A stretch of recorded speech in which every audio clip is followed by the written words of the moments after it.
Hey Flosstube, it's Kim. I'm back again with another cross-stitching update to show you what I worked on this week. This is video number 69. Today is the 18th of May, 2020. It's my doggy's birthday. She's 5 years old. So happy birthday to her. I worked on 2 full coverage pieces this week, and somehow I got page finishes on both of them. So let me show you what they are. First, I was working on Oh Baby, a retired chart from Gash Taylor, where I'm cropping off this whole side, all that background.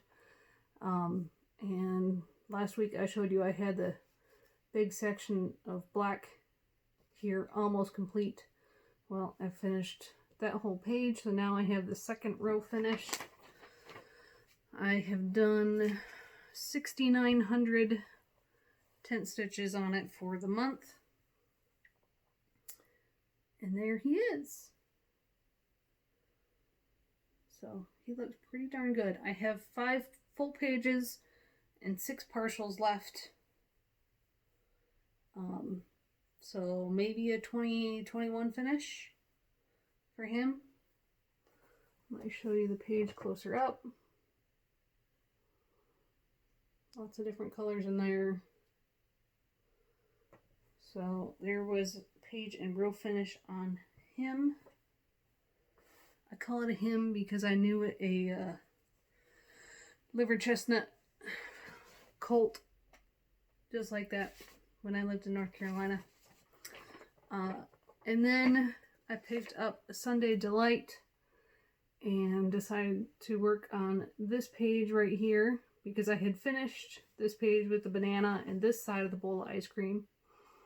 And I had already done a huge block of the banana into the next page. So I continued on this page. And that was, so I gridded the page Thursday night after finishing the page on Oh Baby. So I worked on it Thursday night, Friday, Saturday, Sunday. And got the page finished last night just before going to bed. This is one of Hayde's older charts. I think it's a 2011 or 2012 release. So the size is pretty small. It's only slightly bigger than a mini. It's 400 by 394. So with that being the size, some of the colors aren't blended the best, but I still really enjoy it. And this is the one where I did all the partial pages first. So there's the entire piece. This is 25 count Lugana. Just like Oh Baby is on 25 count Lugana, not pre-gridded. I'm gridding it myself. And let me fold it now so you can see the page that I did closer up.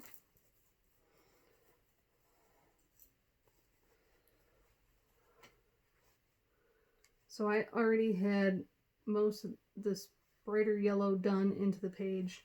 The page starts, I really wish it wasn't so bright. It is not bright in here. So the page starts right here where this white thread is parked. So I did all of that. I just had a little bit into the ice cream and the big piece of banana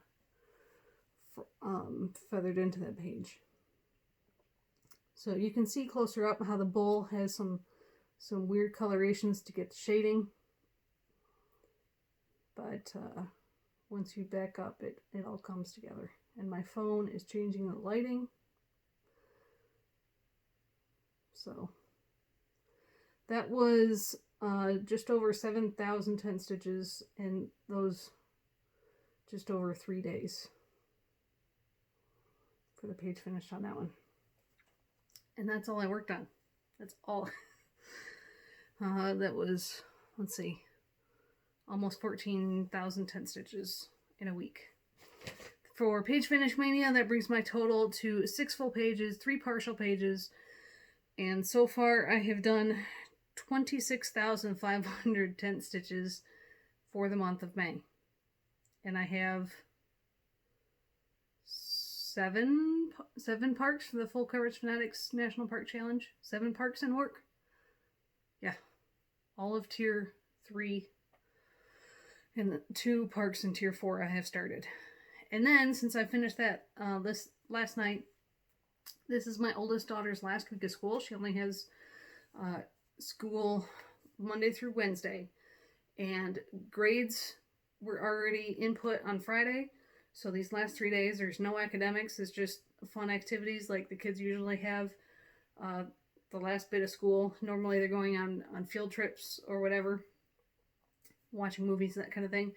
So my daughter still has activities to partake. They're watching a movie right now over a Google Meet or Google Hangout, which isn't going very well just because internet speed.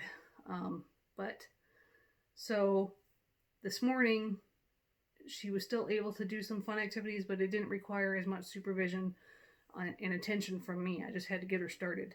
So I started stitching on the next piece.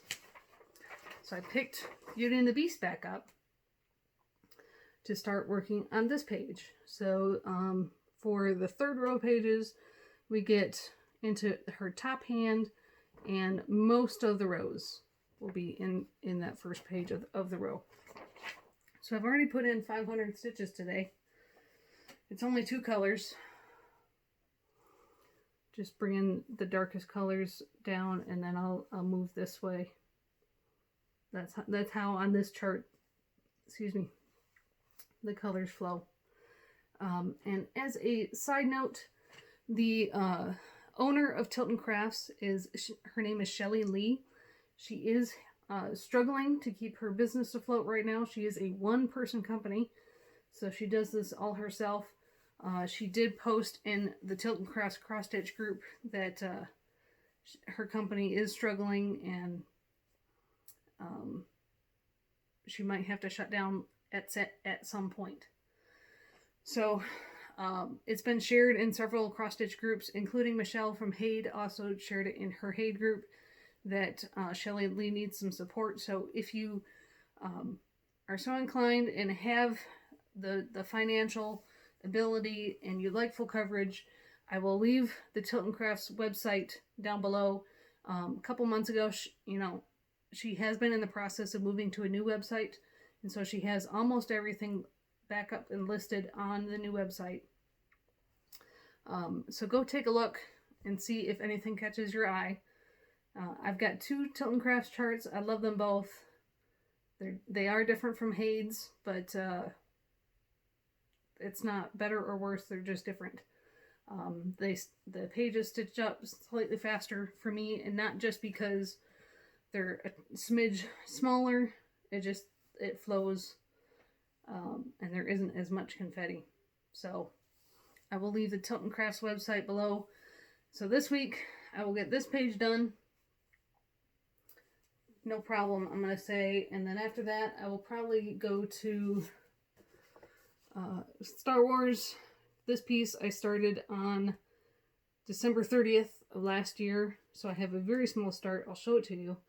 And I have set a goal for the year of 2 pages on this one. And despite what it looks like, there's over 80 colors in this chart. This piece will probably take me longer to stitch just because it is hard copy and I can't work off Pattern Keeper. I only worked on it the one day, so that's what I've got. And that's the size of it. It is a little bit smaller stitch count, 375 by 295. So this fits on my 11 by 17 Q-snap as well. So after I get the page finish on Beauty and the Beast, that will meet the my yearly goal on that one. Plus, it is my piece for Full Coverage Fanatics Around the World Challenge for this month as we're visiting France. So I'll get a second page finish on that one, and I'll start into Star Wars. Page 1 on Star Wars looks like it's about 45% black. So at least that part will go quickly. And we'll see if I get tired of it. I don't know how many of those 80-some colors there's not that many of the 80 colors in page 1. So we shall see. And then, yeah, we'll see what I get into next. It is only the 18th. If I go the way I've been going, I'll get these 2 pages done and still be looking for what's next. I don't know. We'll figure it out. Let's see. I have watched some new Flosstubers, and I want to give them a shout out. They're both still under 100 subscribers, and they're both pretty darn new, so wanted to share a bit about their channels. I will link their channels below. The first one, her name and her channel name is Angie Stokes. She's a military spouse like me. Her husband is also deployed. She has 4 kids, older kids than mine. And her whips range from some full coverage pieces, Mira's nerdy type pieces like Clouds Factory, Star Trek, and she's having fun. She's doing some starts from Mania. She's working on whips that will be gifts, and then doing some new starts. Stargazer, and I forgot the other Mira that she's doing. But she's also going to be moving soon while her husband's deployed, so I kind of totally understand that. So go check her out. And then the second one, she is Jen B Creates on Instagram, and her channel name is Stitching All Night Long.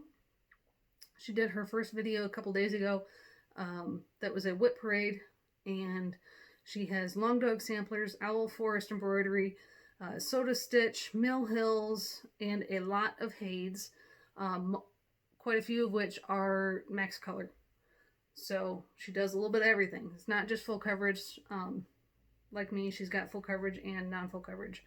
So go check her out as well.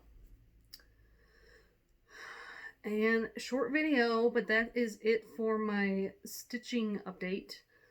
The rest will be Air Force related stuff. So if you're not interested in that, I will see you next week. See if I can get both those pages done, or if I get one page and then some of Star Wars done. We'll find out. I'm going through needles like crazy. So I need to make another bulk order off of eBay. I'm also going to be calling Joann's in town and trying to do a curbside order for, I need about 18-20 skeins of DMC that I'm running low on. But I haven't been off base since the lockdown started. So it's been over 2 months that I've been to town. But I figure if I can, put the girls in the truck and drive them to town, we can pick up some lunch through drive-through and or curbside and get my DMC as well. So we'll probably do that this week. Yeah, still going to be a while until my husband gets home. All right, Air Force stuff. There have been a lot of flyovers from the Thunderbirds and the Blue Angels across different cities in the United States, as well as other Air Force bases and Guard units are doing flyovers of their state. North Dakota, this base here is actually doing a flyover of all the big cities in North Dakota today. So the military is just, trying to show our appreciation for healthcare workers everywhere. And as I see everything on Facebook and on Instagram, I'm seeing a lot of comments about they should spend that money to help buy PPE and other stuff to support the healthcare workers instead of doing flyovers. I don't know how many of my viewers believe that as well, so I wanted to explain the flying hour program and flying hour allocations as to explain why we can't do that. The military, so all 4 branches, our budget is given to us once a year. Our fiscal year starts 1 October. So everything we're allotted is given to us then. And so it's up to each combat command and numbered Air Force to split out those flying hours, is what we call them. And then each base has to make a plan for the year to complete their flying hour program. This is one of those things where you really need to zero out your flying hour program. You need to fly every single hour that you're given, because if not, they won't give you as much the following year, and that can completely, you know, like dominoes, just collapse you to where, you know, the military, we're can't even think about it. We struggle to have enough money as it is. So it's one of those, you spend it or you don't get it again the next year. So our flying hours are given to us 1 October. From, you know, Congress approves the budget, and that comes down from the Pentagon onto each branch and each base, so that we have a specific amount of flying hours. The pandemic and the lockdown has zero effect on those flying hours. Our national readiness, our military readiness, doesn't stop because we're in a lockdown. Some of the other career fields on base, like the med group folks, I have a neighbor that's, she works as a physical therapist.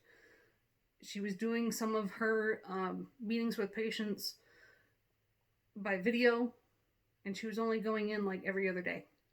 Okay. The operators, so the air crew members and the maintenance guys, they're working still every single day. They didn't stop working. We didn't stop flying. The flying is still going on. We need to keep training and maintain our readiness, because you never know what's going to happen. So it's not like we can just take our flying hour money and give it back to the healthcare workers. That's not how the government budget works. They would be flying anyways. The Thunderbirds and the Blue Angels, yes, they are demonstration teams and are not meant to go to war. However, each of those airplanes can be demodified to be war ready in a certain amount of time.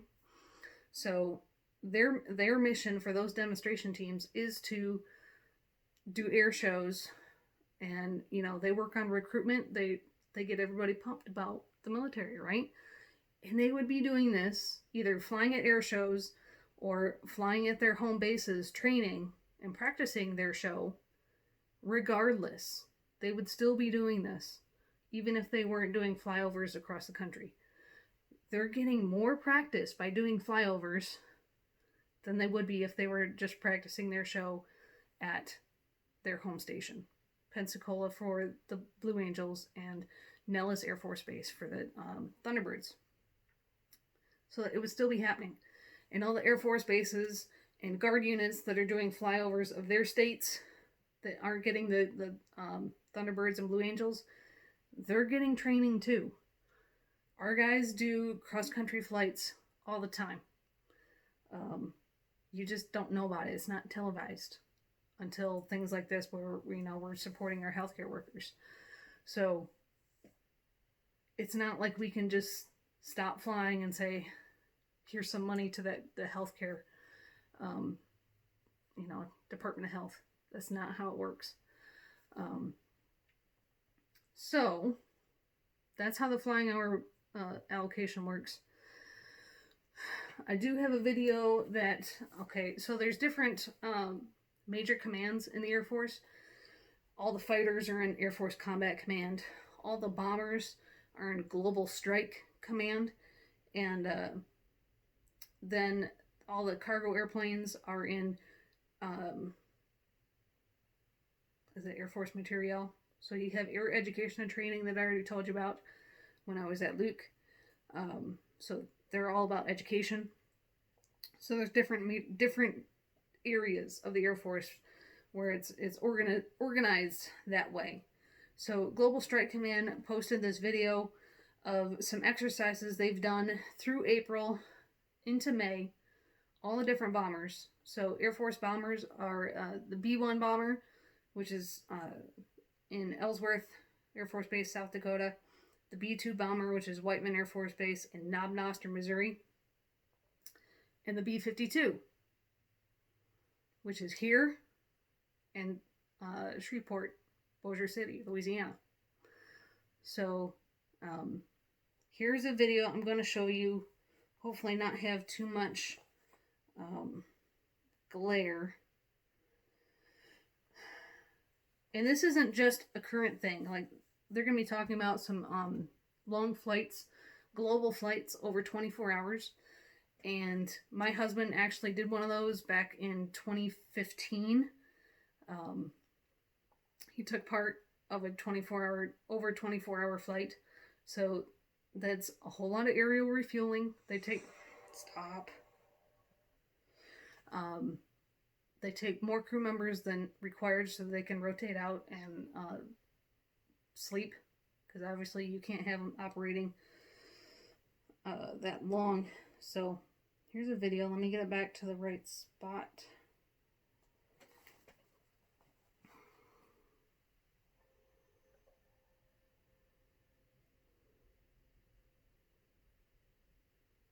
Trying to get where the glares.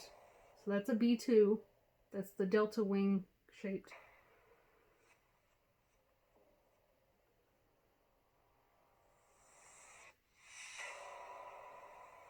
I should clean my screen, shouldn't I? Hold on a second. Okay, I cleaned the tablet screen.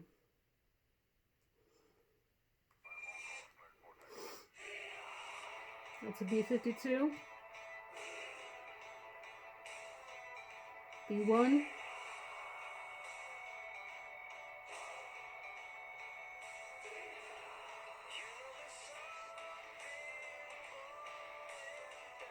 That's the NAOC.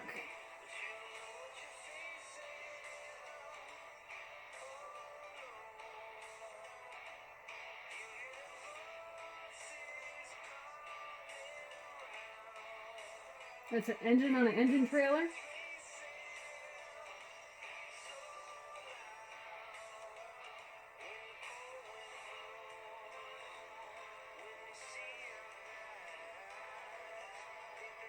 B-52.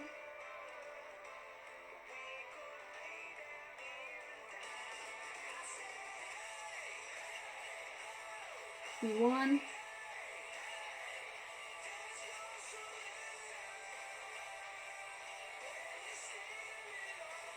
NAOC.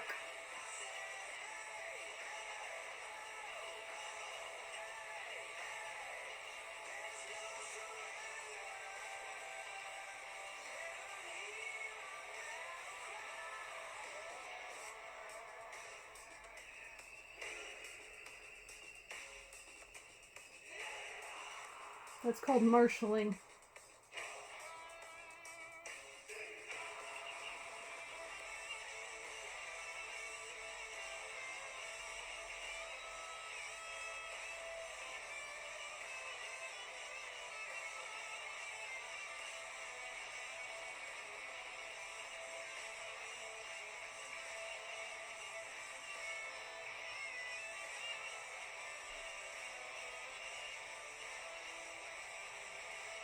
F-16s from other countries. Refueling a B-1.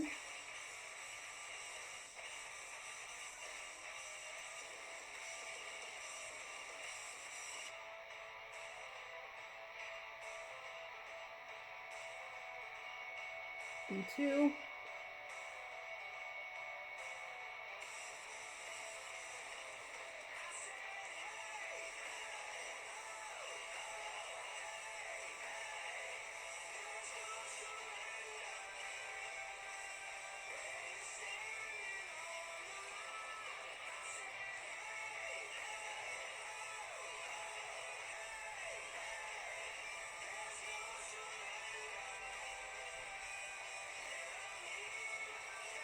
B-52 refueling.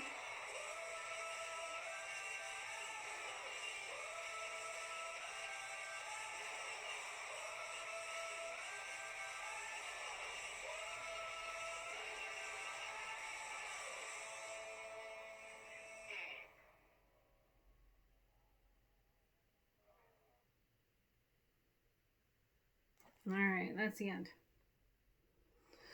So that gives you a glimpse into Global Strike Command. Talk a little bit about The B-52 that my husband flies on, he's not doing that right now with his deployed job. B-52 has pilots, co-pilot, navigators, and electronic warfare officers. So when my husband, back in 2009, decided to change career fields from aircraft maintenance to the operator side of things, he got the direction to go into combat system officer training, or CISO. So after he went to initial flight training in Colorado, where they learned how to fly like a Cessna, then he went to Texas, which was where the CISO school was at the time. It has since moved. And combat system officer training, they can either become navigators, electronic warfare officers, or the weapon system officers that were in the back seat of like the F-15E, among other airframes. That's just an example. So we're talking backseaters, people who are not actually controlling the direction of the airplane. They're doing other things on the airplane other than actually flying it.